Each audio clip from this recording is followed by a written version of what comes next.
Carte noire. Try to remember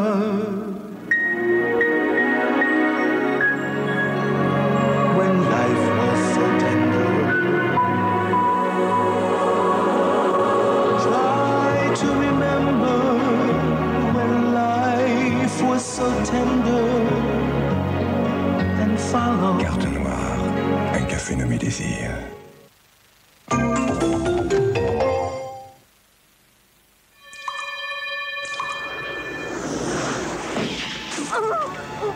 Lorsqu'avec son avion, on part au loin tout seul, il peut se faire qu'on ne revienne pas.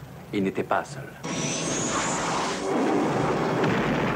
Cette guerre va durer 100 ans. Et tu penses la stopper avec ton avion? Le Vietnam par Danny Glover, La tête brûlée. L'enfance indo-chinoise de Marguerite Duras par Jean-Jacques Hano. Je préférerais que vous m'aimiez pas. Tu m'as suivi ici. Pour mon argent. J'en sais rien. Demain 21h, le vol de l'intruder. Ce soir 20h35, l'amant, vos soirées plus.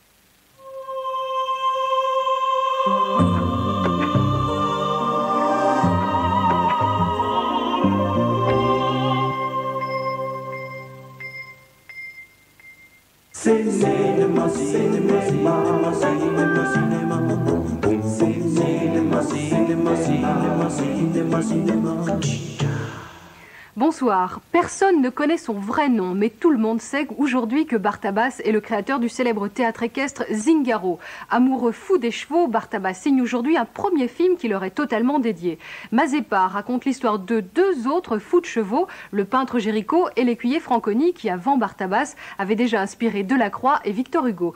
Voici Bartabas au moment de son tournage.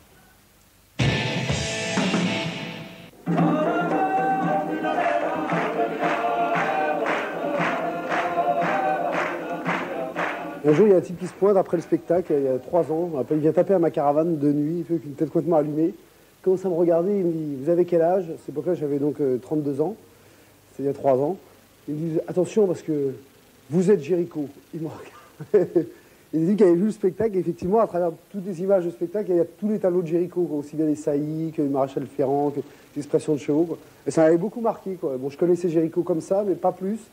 Et du coup, ça m'a fait beaucoup travailler sur le sujet, regarder, bon, étudier toutes les peintures. Et ensuite de là est venue l'idée du film.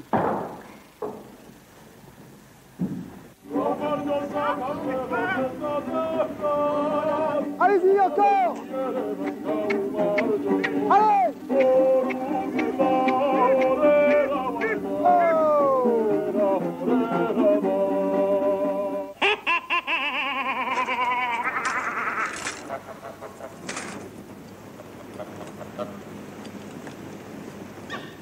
Quand je suis arrivé sur le tournage, je me suis rendu compte que Géricault n'était qu'une excuse pour faire un film qui s'intitulait Mazeppa. Il y a quelque chose de plus fort.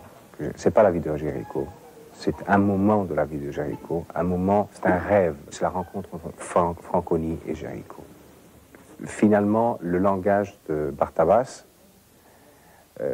fait que bon, ce Géricault du personnage soit un Géricault très spécial, très particulier, et pas celui qui vraiment a existé, qui a vécu probablement.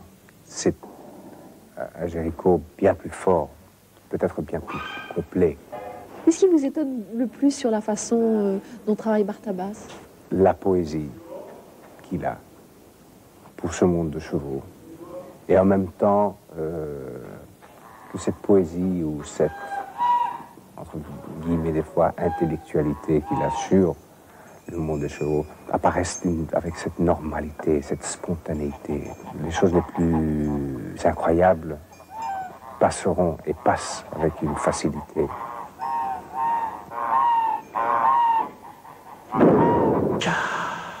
Stallone va-t-il battre Germinal? Tout de suite, les chiffres avec Vincent Toledano.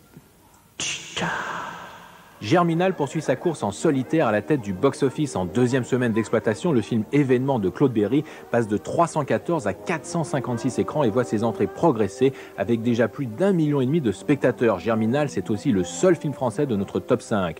Face à ce véritable coup de grisou, Stallone s'accroche avec près de 650 000 entrées. Cliffhanger démarre sur les chapeaux de roue malgré les crues du Rhône qui ont vidé les salles et pénalisé le box-office. En troisième position, Le Fugitif bat son petit bonhomme de chemin. Harrison Ford court à présent vers la barre des 2,5 millions de spectateurs en France qui devrait atteindre à la fin de la semaine. La Firme se maintient également avec plus de 100 000 spectateurs en 5 jours et bientôt 1 million d'entrées en France.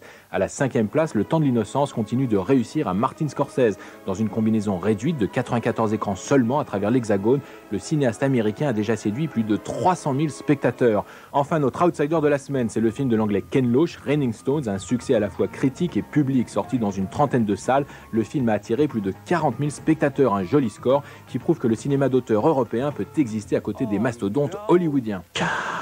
Voilà, et pour finir cette édition, un aperçu de ce que vous verrez demain dans l'émission spéciale que nous avons consacrée à Abel Ferrara et à son dernier film, Snake Eyes. En hors d'œuvre, donc, une réaction saisie à chaud à la sortie de la projection. À demain. Et vous, justement, en tant qu'actrice ou même en tant que réalisatrice, vous seriez prête à aller jusqu'où? Oh, très loin, moi. Très loin.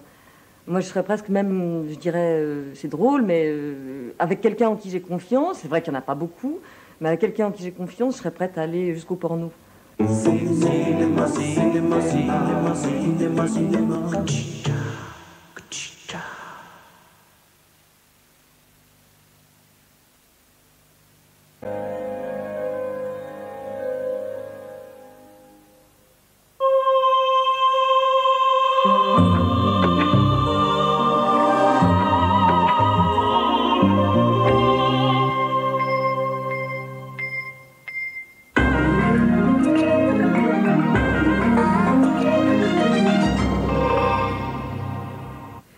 Bonsoir à tous. Service minimum aujourd'hui dans le secteur public. Le mouvement de grève déclenché par la CGT et Force ouvrière a été largement suivi à Paris et dans plusieurs villes de province, avec à la clé des manifestations. C'était la première fois depuis 16 ans que FO et la CGT unissaient leurs efforts. Frédéric Lacroix.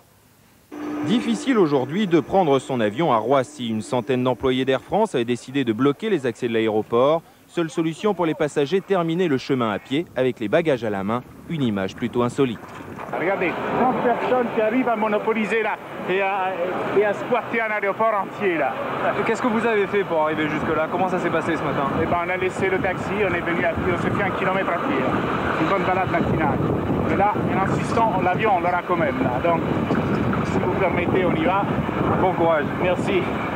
En début d'après-midi, les manifestants ont levé leur barrage pour rejoindre leurs collègues place Fontenoy à Paris. Ils ont tous participé, comme beaucoup d'employés du service public, à cette grande manifestation organisée à l'appel de la CGT et de Force ouvrière.